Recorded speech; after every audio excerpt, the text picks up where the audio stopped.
எல்லாருக்கும் வணக்கம். இன்னைக்கு தேசிய கையெழுத்து தினம். அதாவது ஜனவரி 23ஆம் தேதி. ஸோ நம்ம கிரீனுக்கு யார் யார் சைன் பண்ணலாம், யார் யாருக்கு அந்த அத்தாரிட்டி இருக்குது, யார் யாருக்கு இல்லை, இப்போ நடைமுறையில் என்ன இருக்குது, அதை தான் நம்ம அந்த வீடியோவில் பார்க்க போகிறோம். ரொம்பவே முக்கியமான வீடியோ அது.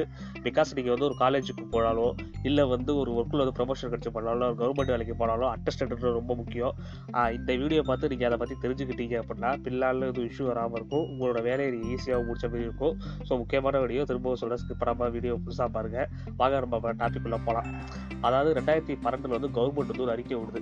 அதாவது கவர்மெண்ட் ஆஃபீஸர்ஸ் எல்லாருமே கிரீன் இங்க்ல சைன் பண்றீங்க. அதாவது கவர்மெண்ட் ஆஃபீஸர்ஸ் முன்னாடி 2 விதமா பிரிச்சு வந்தோம். அதாவது என்னன்னா, அரசு இதழில் இடம் பெற்றவங்க, அரசு இதழில் இடம் பெறாதவங்க. ஐ மீன் கவர்மெண்ட் லெக்சர்னு ஒன்று சொல்லுவாங்க இல்லையா, கவர்மெண்ட் லெக்சர்ல இடம் பெற்றவங்க, கவர்மெண்ட் லெக்சர்ல இடம் பெறாதவங்க. இப்படி 2 டைப் இருந்துச்சு. அந்த 2 டைப்பை இப்போ 4 டைப்பா மாற்றிருக்கோம். ABCDன்னு.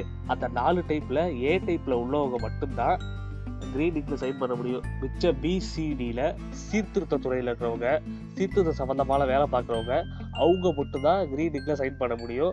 அதுவும் சில குறிப்புகள் எழுதவும், சில முக்கியமான இடங்கள்ல மட்டும்தான் அவங்க கிரீன் இங்க் யூஸ் பண்ணணும். மிச்ச டயத்துல ஊதாவும் ப்ளூவும் மட்டும் தான் யூஸ் பண்ண முடியும்.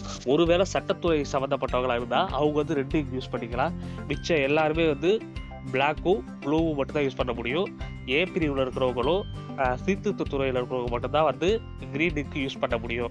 சில ஆண்டுகளுக்கு முன்னால ஜகபர் சாதிக்கின்ற ஒருத்தர் தகவல் அறிவு உரிமை சட்டத்தில் கேட்டிருக்காப்புல, எல்லாம் ஊராட்சி தலைவர் முதற்கொண்டு, அதாவது டவுன் பிரசிடென்ட், கவுன்சிலர் முதற்கொண்டு கிரீன் இங்க்ல சைன் பண்றாங்களே, உண்மையா கிரீன் இங்க்ல எல்லாருமே சைன் பண்ணலாம் கேட்டதுக்கு தகவல் அறிவு உரிமை சட்டத்தில் ஒரு பதில் வந்திருக்குது. அந்த பதிலில் என்ன இருக்குதுன்னா, எல்லாராலையுமே கிரீன் இங்க்ல சைன் பண்ண முடியாது.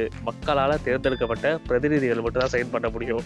அதாவது மக்களால் தேர்ந்தெடுத்த பிரதிநிதிகள்லாம் பிரசிடென்ட் கிடையாது, வார்டு கவுன்சிலர் கிடையாது. ஏன் நம்ம MLA கூட கிரீன் இங்க்ல சைன் பண்ண முடியாது.